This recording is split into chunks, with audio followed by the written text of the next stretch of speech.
Daredevil Born Again released episodes 2 and 3 on Tuesday, and I'm going to be doing separate episodes, videos for each episode. So this video is episode 2, Shoot the Moon, and out of the 3 episodes released so far, definitely my least favorite. But if this is the worst that the season has to offer, I think this season's going to be great. But what I will say is that this episode might not be disappointing, but at the time of watching it, I was just like, don't know how to feel about this. And I think episode 3 really helps it be better. But yeah. So I'm just gonna break down the episode, kind of my thoughts on it, and then that'll be the video, and then the next video will be of episode 3, and then there's the Super Mario Bros. Movie, there's Ninjago, and then there's one show that I either have to figure out if I want to do a short or a bit of a longer video. It won't be a super long video anyway, though, because I probably won't want to talk about it as much. But anyway, episode 2, Shoot the Moon, starts off like right after the first episode where Cherry is being taken to an ambulance by some of the cops and everything. And meanwhile, Matt is just kneeling down or farming. And he's just kind of making sure Cherry's all right while also holding onto a knife that Bullseye left. The You're Welcome with the bullseye in the middle. And he's kind of just like feeling that and kind of just like trying to figure out why Bullseye would save him. And then it goes to a church where Dex is standing, and a guy comes in. He's like, do you need help or anything? And Dex is like, do you know if Sister Maggie still works here? And the guy's like, yeah, she's taking a year thing in Rome. And then he's just like, I'm not a priest or anything, and so I can't like fully help you with everything. And Dex is like, I'm not super picky. So I thought that was really cool that we got a reference to Maggie, where obviously she was in season 3. She wasn't like really mentioned in Born Again season 1. So I like how she's just been mentioned, and then hopefully she does show up. And then you get Fisk training for a boxing match, which I heard was in the next episode. Not the next episode releasing, which is episode 4. So I heard that the boxing stuff is going to be in episode 4. And then Dex, I heard that the diner scene is also episode 4. So I'm thankful for that, because this episode does have Dex in it, but not a lot. And then episode 3, he's not in it. So I'm hoping that episode 4 onward, it focuses on Dex a good chunk more. I hope it focuses on Matt more. And yeah. But while Fisk is training, Buck comes in and starts talking to him, and is kind of just like, so the cop had a heart attack. Daredevil was there, and then all the task force members were killed with some bullets, and he's just like, probably by someone with good aim. And Fisk is like, Poindexter, and Buck is like, yeah. And then the trainer for Fisk is like, come on, man, we gotta get back to work. Are you quitting? So Fisk, enraged, just punches and kills the guy. And I was just like, geez. Real quick, Buck is the GOAT, dude. I love that guy. Buck is awesome. He's like my third favorite character of the show right now. Matt is definitely my favorite. Bullseye's my second. And then I don't know why, but Buck is like right there. Like, I love the guy. But then you get Matt and Karen talking about Dex, and Matt's just like holding the knife and everything, and Karen's like, why would he save you? And Matt's like, I don't know. And then they're just like kind of like planning their next move. And I think this episode and some of the next episode, there's things that happen that kind of are pulling them apart a little bit. And it's just like, it's cool to see, but at the same time, it almost feels like they're pulled apart all the time. like in season 1. Season 1 and 2, I mean, somewhat, but at the same time, she doesn't know he's Daredevil, so there's nothing to really be, like, pulled apart from. In the Defenders, it's obviously he wants to go back to Daredevil, but she's kind of like, I don't want you to. In season 3, the whole season, he's like, I don't really want to be with you guys anymore.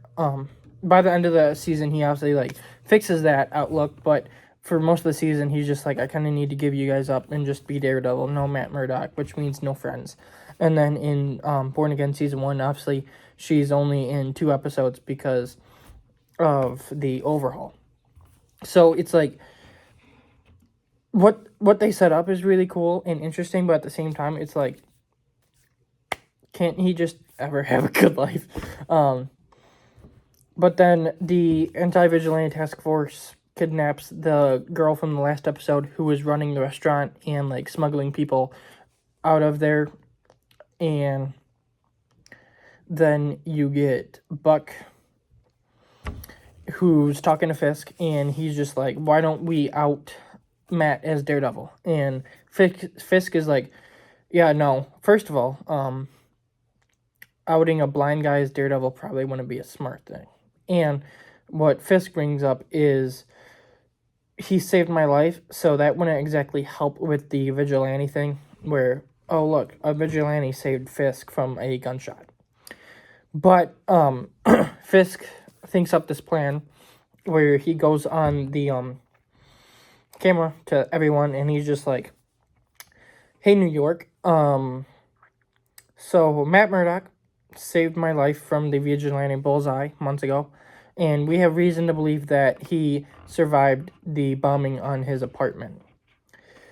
And he's just like, I need everyone to look for him and bring this guy home because he is a hero. And even the scene where he's like that, because he's just like, Matt Murdock is a hero. Like, he pauses, and it's just like, he really hates saying that, doesn't he? But I thought that was a really cool move, and even Matt, to some degree, does, where he's just like, it's kind of smart, ain't gonna lie.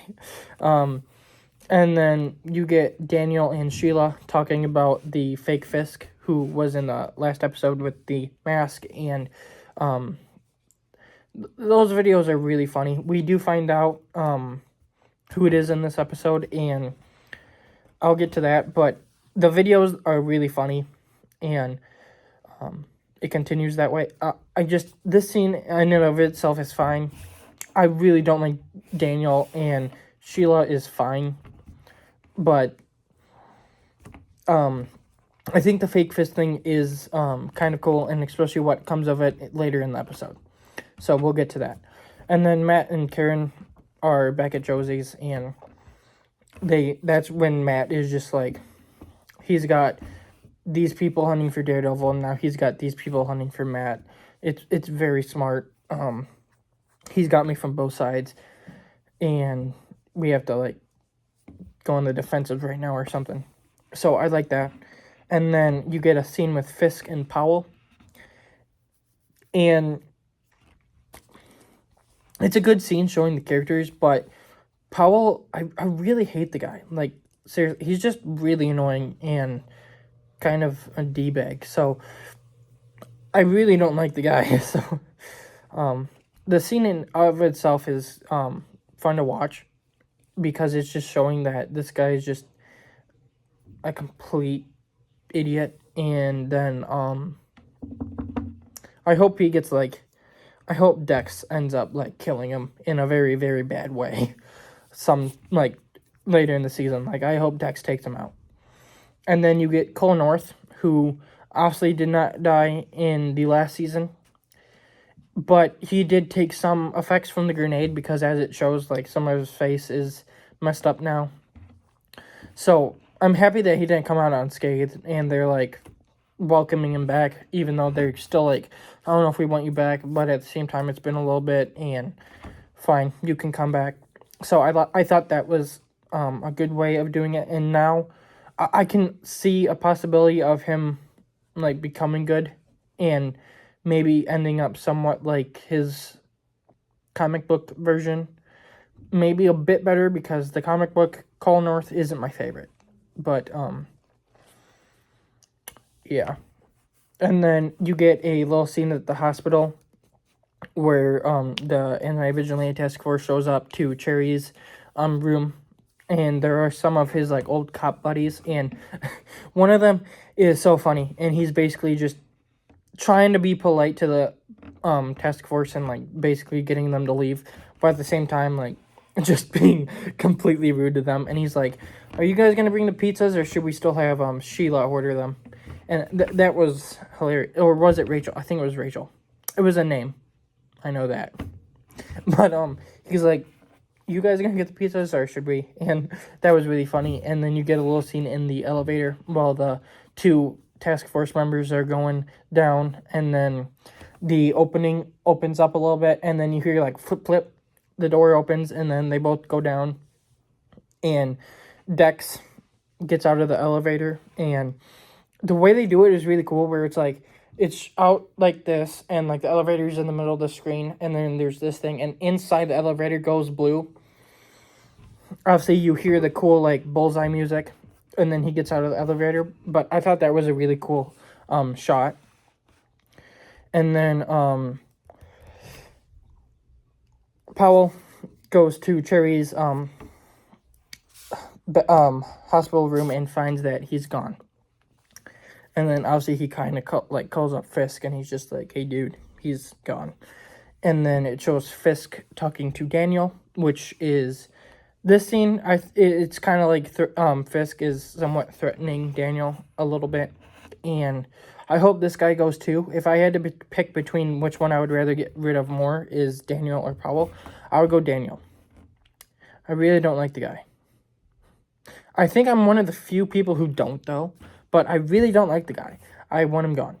But you get a scene where Fisk puts down the iPad and basically is like, "Yeah, I know about this." And Daniel's like,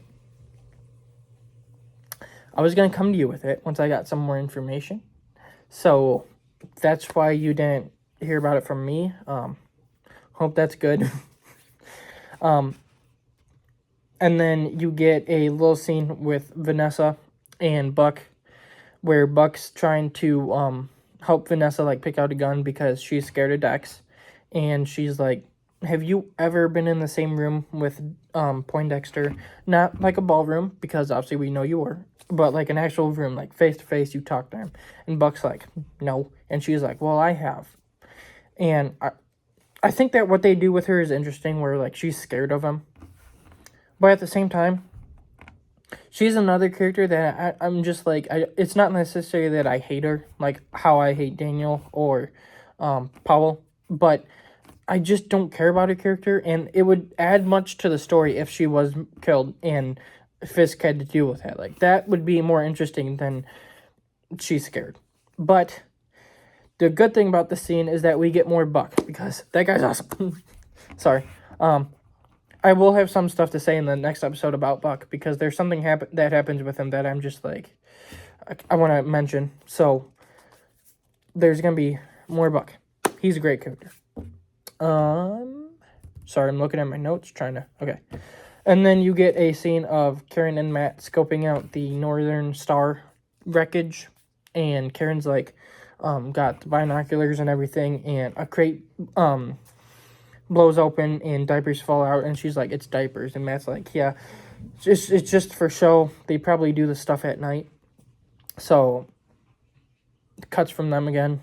That's the thing that holds this episode back for me like a lot, is that it for some reason seems that Matt is sidelined, where you get scenes of him here and there, but then it's cut through all these other characters. And I know that there's other characters in the show and you have to show them and everything, but I feel like the main character should always be the one getting the most attention.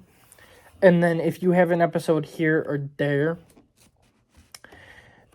that he's not like the biggest part of, that's fine. But episode 1, I kind of had that feeling a little bit, where he wasn't in it as much. Episode 3, there were some parts of that where I kind of felt the same thing.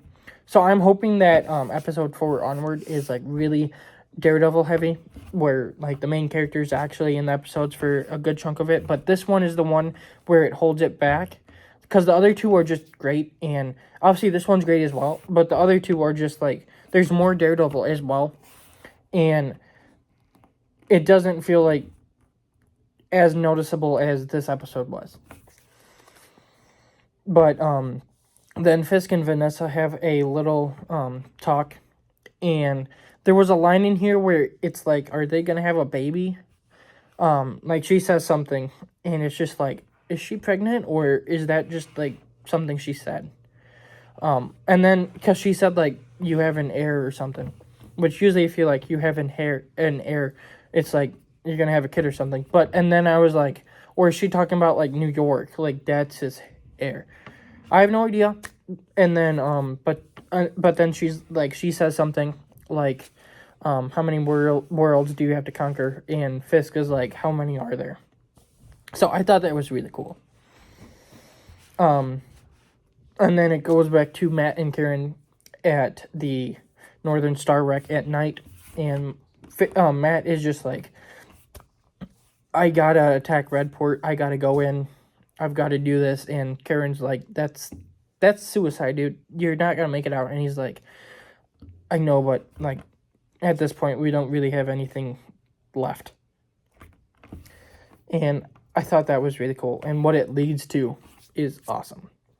And then you get the return of Angela Del Toro, who is obviously White Tiger's niece, I think.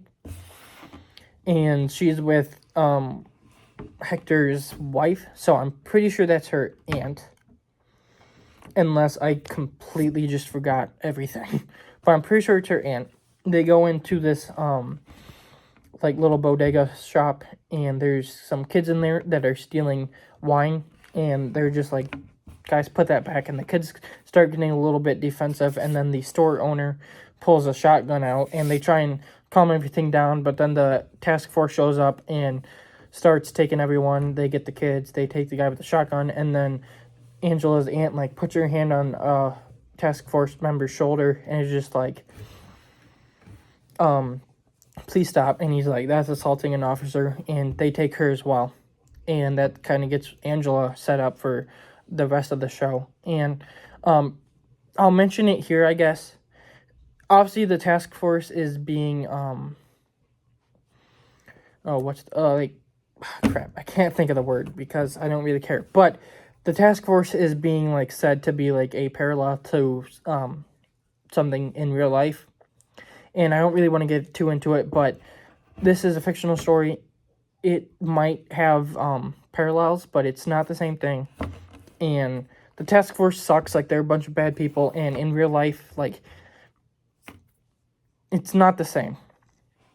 But that's my little thing. Like, I'm not gonna mention it like at all for the rest of it, because this is a TV show that is fictional. It's meant to be enjoyed, not freaking political and all that crap. But then, okay, Heather and Vanessa have a scene where they're kind of talking, and I don't really care about the scene, so I'm not going to talk about it because these two characters suck. But they have like a little scene where like there's like a shot outside the window, and then they look, and then they go back to like talking, and then it shows that Dex is watching them. And I wish he was in this episode more because he's such a good character, and I want to see a good chunk of him. But it looks like the rest of the season he's just going to be like a big part, so that's going to be good. But again, Vanessa is a character that is fine, but she's not my favorite. And then Heather, I hate Heather.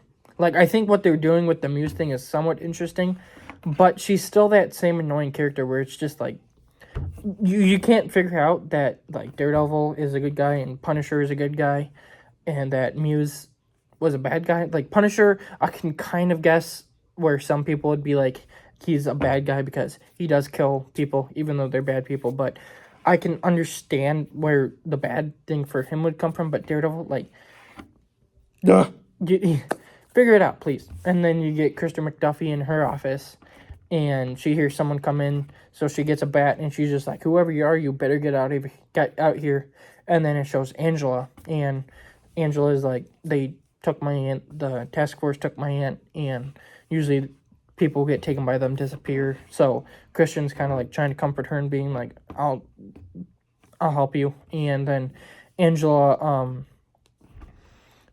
has to see the White Tiger amulet, which gets picked up in the next episode. And then you get the BB, Yurik, and Daniel dinner scene where she shows up and he cooks a dinner for her, and then it's basically a ploy so he can be like, okay, are you the one doing the Fisk fake video thing? And while that's going on, there's another thing going on with Fisk and Sheila, where they're kind of having like a little discussion. Sheila obviously finds the file on Commissioner Gallo's car wreckage, which we all know it wasn't a car wreckage. It was Fisk testing his strength. And then Daniel is just kind of like, are you the fake Fisk? And BB's like, why would you ask me that? No.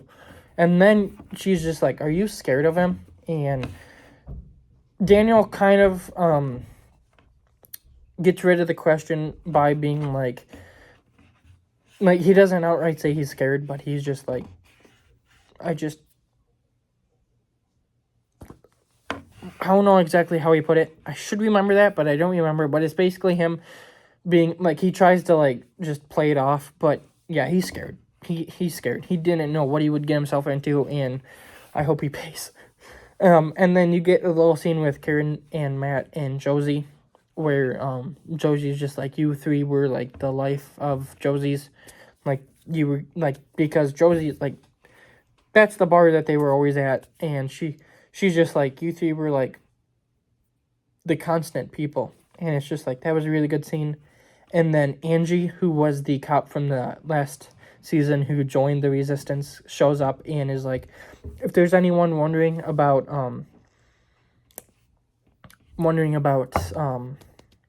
Cherry, don't worry, he's fine. And then she's just like, lock your doors, Fisk is hunting and everything. So I thought that was really cool. And then you get the next fake Fisk video, which again, I was laughing because the videos are really funny. And then it's revealed that it is BB, which, understandable. It is gonna have like cool consequences and a cool story, but I do wish that it was just someone that we didn't expect. So it could be like a little bit of a twist, like, ooh, I didn't see that coming, but it was like exactly who we thought it was. And then as the episode starts wrapping up, you get Vanessa having a bad dream where, again, Dex is in her dream and shows up to kill her, and then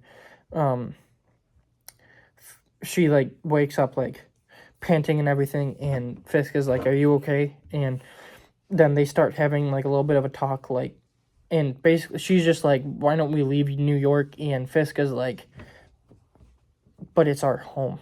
And she's just like, my home's wherever you are. We could go to a beach or something. And then Fisk is like, I really don't like the sand in my feet. Like, I hate the sand. So it's confirmed that Fisk is the Darth Vader of this universe. Because, as we all know, Anakin hates sand because it's coarse and rough and it gets everywhere. Confirmed, he's the Darth Vader of this universe. Let's move on. And while that's going on, there's another parallel with Matt where him and Karen are in their bed, and Karen's just like, you can't go to Redport, and Matt's kind of like, they don't have a choice, dude. Like, I don't know what else to do. And then it's the scene that was in the first trailer where Karen gets up and puts on music, and then her and Matt start dancing. And then the task force shows up and puts on the speakers, and that's kind of what like bombards Matt's senses for a moment, is just like them lighting everything up. They break in, they take Josie. Karen gets out of there, Matt suits up and saves Josie, beats the crap out of two of them, and tells Josie to get out of there. And then he goes into Josie's bar, and this is like the best part of the episode. Obviously, he has like a cool little fight where he goes in and he does that cool slide from the trailers where he like slides and then he whips his batons, hooks onto something, and then like launches himself at one of the task members, and then he takes out another one. And then there's two of them that go into where like Karen and Matt were like that, like their little area, and Matt like starts fighting them. One of them drops their gun. Matt grabs it and points it at them, and they both stop and are like, "He's gonna shoot us." And then Matt does the smile, and he absolutely beats the crap out of them. Like he takes one out. He does like a flip and kicks him after he's done beating on him, and then the other one, like he grabs him, like slams him in the back so he's like arched, and then takes his face and slams it in a pillar. And it's just like, geez Louise, you don't want to kill him, but like that probably is worse than death. Like, oh my gosh, like I think that guy's back was broken. I don't know, but it looked like it.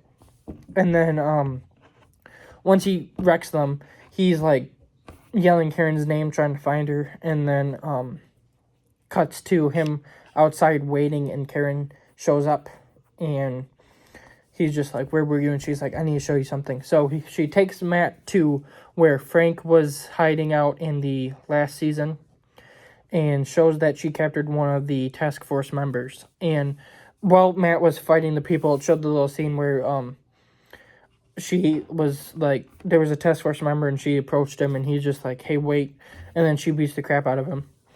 So it's obviously showing right there that in the next episode when he's like, "I was just trying to help you guys," it's true.